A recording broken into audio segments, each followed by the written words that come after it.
ফের কল্পতরু মেলাকে কেন্দ্র করে তৃণমূলের গোষ্ঠীর দ্বন্দ্ব প্রকাশ্যে। দুর্গাপুর কল্পতরু মেলার রাস কার দখলে থাকবে তা নিয়ে শাসকের দ্বন্দ্ব প্রকাশ্যে চলে এল। নতুন বছরের জানুয়ারি মাসে দুর্গাপুর সাংস্কৃতিক মেলা কমিটি কল্পতরু মেলার আয়োজন করে গ্যামন ব্রিজ মাঠে 10 দিন চলে মেলা। যে মেলা কমিটির মাথায় থাকেন রাজ্যের দুই মন্ত্রী মলয় ঘটক ও প্রদীপ মজুমদার।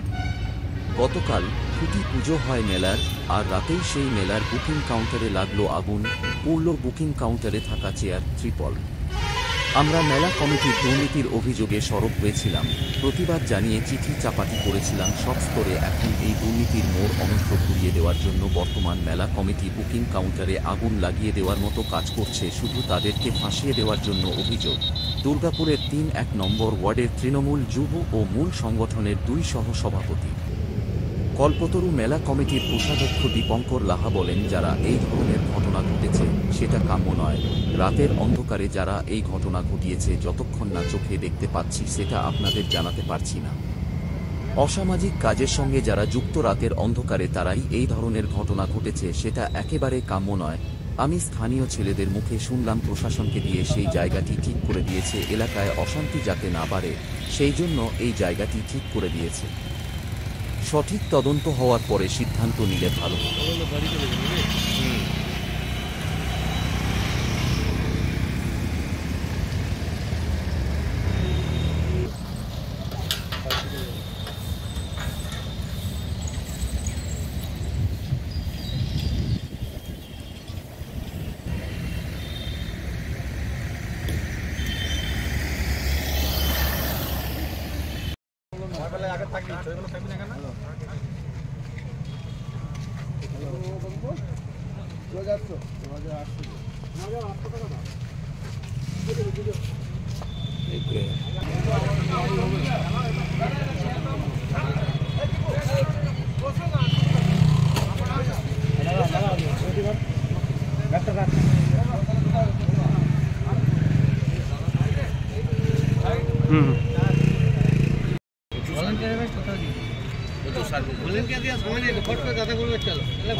গতকাল মেলার যে ট্রেন, সেই ট্রেনটা আগুন লাগিয়ে দেওয়া হয়েছে, কি বলবেন, কি কারণ? কারণ আমরা তো প্রথম কথা এই জিনিসটা আমরা বুঝতে পারছি না কি করে হলো। আমরা সোশ্যাল মিডিয়ার মাধ্যমে আমরা জানতে পারলাম এই ঘটনাটা। এবারে আমরা একটা অভিযোগ করেছিলাম মেলার বলতে, আমাদের ফাঁসাবাদ চলতি এই চক্রান্ত করা হচ্ছে। আমরা যদি ভুল করে থাকি, এখানে সিসিটিভি বা অন্য ক্যামেরা লাগানো আছে, ওই ক্যামেরার হিসাবে ফুটেজ হিসাবে দেখবে কারা আগুন লাগিয়েছে। এবার ক্যামেরা লাগাইছে এটা তো কি করে বলবো, কিন্তু আমাদেরকে ফাঁসানো হচ্ছে। কারা ফাঁসাচ্ছে? ফাঁসাচ্ছে আমরা যার বিরুদ্ধে অভিযোগ করেছিলাম। মেলা কমিটি, আপনারা তো সক্রিয় তৃণমূল কর্মী। হ্যাঁ, একদম। যাদের বিরুদ্ধে অভিযোগ তারা কোন দল? ওইটা আমরা বিশেষ অতটা আমরা জানি না, আমরা নিজের ওয়ার্ড নিয়ে চলছি, আমরা লোকাল ছেলে ক্লাব হিসাবে চলছি, আমরা এটা নিয়ে পড়ি।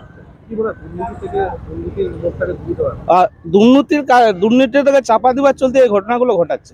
বলছি এই মেলার সঙ্গে তো জড়িয়ে আছে ধরুন চেয়ারপারসন, প্রশাসনিক মন্ডলী। না, ওরা বড় আমরা কোনো কমেন্ট করবো না। সদস্যরাও আছে। না ওইটার মধ্যে আমরা কিছু বলতে পারবো না। কার বিরুদ্ধে অভিযোগ আপনাদের? আমরা লোকাল, এখানে যে লোকাল লিডারশিপ যারা দিচ্ছে তাদের বিরুদ্ধে অভিযোগ। তারাও তৃণমূল করে। এবার কি করে বলবো এটা, আমরা তো আজ অব্দি তৃণমূল করতে পতাকাও ধরতে দেখিনি। আছে এমন দুর্নীতি বহুত আছে। আমরা তো 2011 দিয়ে করছি, ওর আগে দিয়ে। আগুন লাগানোর ঘটনাটা আপনারা কি মনে করছেন? আগুন লাগানোর যে ঘটনাটা এটা চক্রান্ত পুরো। আমরা একটা অভিযোগ করেছিলাম, ওইটা পাল্টায় নিজের দোষটাকে ঢাকা দিবার চলতে এই আগুনটা লাগানো হয়েছে। কি অভিযোগ করেছিলেন আপনারা? আমরা বলেছিলাম লোকাল আমাদের যে ওয়ার্ডগুলো আছে 31, 39, 40 আমাদের কমিটির মধ্যে লিখছে না কেন? যদি প্রশাসক মন্ডলীর সদস্য দীপঙ্কর লাহা উনি বলছেন এগুলো সব মদ মাতালদের কাজ, কি বলবেন?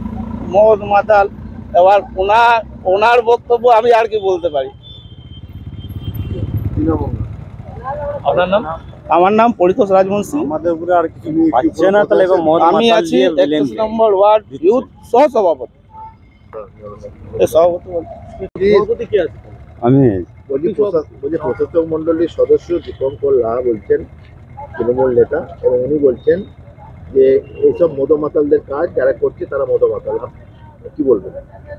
আমাদের পিছনে আর কিছু পাচ্ছে না বলার জন্য, ওই জন্য ওরা মদ মাতাল বলে আমাদেরকে বলা হচ্ছে। আমরা তো লোকাল হিসাবে আমাদের এটাকে মেলাটা আমরা অন্যদেরকে যে দাবি করেছিলাম, আমাদের 3টা ওয়ার্ডটা নিয়ে আমাদের কমিটিটার মধ্যে আমাদেরকে করা হোক সুস্থভাবে। আমরা 3 জনে আমরা ওয়ার্ডটা মিলে মেলাটা করব। মেলার উদ্ঘাটন যে ওরা করেছে সেটা আমাদের তো লোকাল কোনো ছেলে নাই, আমাদেরকে কোনো ডাকা হয় না, কোনো কিছু বলা হয় না। সে বাইরে বাইরে লোক দিয়ে এনে পরে করে মেলাটা করে হয়েছে। আমাদের উপনেতাগুলো আমাদেরকে বারণ করে, ঠিক আছে ওরা করছে করুক, আমাদের যাক না। তারা ওরা নিজেদের মনে করেছে। এবার এইটা চক্রান্ত আমাদেরকে নিয়ে আমরা যে দাবিটা করেছিলাম, আমাদেরকে এই যে ব্লেম দেওয়ার চক্করে ওরা নিজেদের হতে পারে লাগিয়েছে হবে, সেটা আমরা বলতে পারছি না। এবার হতে পারে ওদের ছেলে হতে পারে, সেইখানকার গেমনগিরি যে সিসিটিভি ক্যামেরাগুলো আছে, থানার ক্যামেরাগুলো আছে, সে প্রশাসন চেক করুক না চেক করুক, যদি আমাদের ছেলেগুলো যদি হয় তাহলে বলতে পারে। হ্যাঁ, ওইটা ঘুরাবার চেষ্টা, এটা তো নিজেদের ওদের ঢাকার জন্য এইগুলো আমাদের উপরে ব্লেম করা। আপনি বলছেন যে আপনার নেতৃত্বরা বলেছে যে এখান থেকে একটু সরে আসতে, আপনার নেতৃত্ব কাকে জানিয়েছে? হ্যাঁ, আমরা জানিয়েছি। কাকে জানিয়েছে? দলের কাকে জানিয়েছে? এইটা তো আমরা তো ঘুম দিয়ে উঠে সকালবেলা আমরা আপনাদের মিডিয়ার পোস্ট এগুলো যে দেখতে পেলাম। অভিযোগ বা যে বললেন না আপনার নেতৃত্বরা আপনাদেরকে একটু সরে আসতে বলেছে এই ঝামেলা থেকে, সেই নেতৃত্ব বলতে আপনাদের নেতাকে কাদেরকে জানিয়েছে? সেটা এখন আমরা ওটা ক্লিয়ার বলতে পারবো না, এখন ওটা এখন কিছু বলা যাবে না। ওইটা কথা হয়েছে ব্যাপারে? হ্যাঁ, জেলা সভাপতির সঙ্গে আমাদের কথা হয়েছে। জেলা সভাপতি বলছে আমাদেরকে ওটা এখন দেখছি, ওটা কথাবার্তাটা চলছে। তারপর হঠাৎ করে মানে মেলা উদ্ঘাটন করছে, সেটা তো জেলা সভাপতি ওটা জানে কি জানে সেটা আমরাও জানি না, কিন্তু আমাদেরকে বললে 2-3 দিন হোল্ড করো তোমরা, তারপর এটা কথাবার্তা চলছে।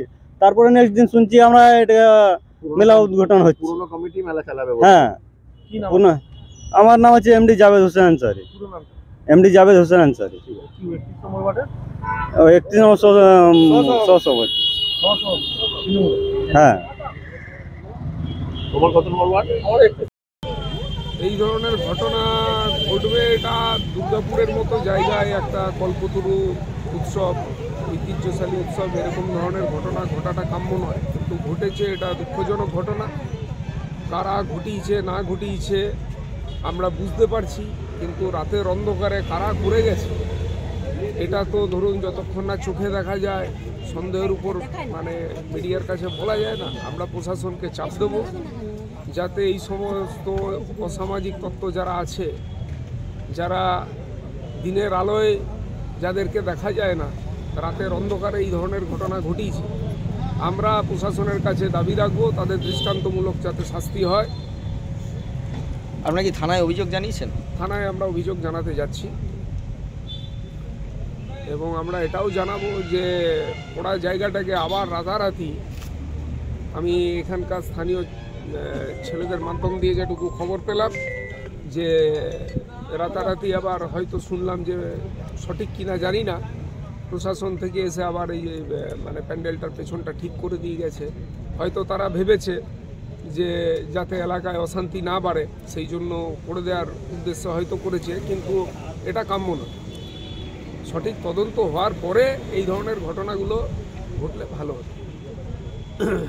ঠিক আছে।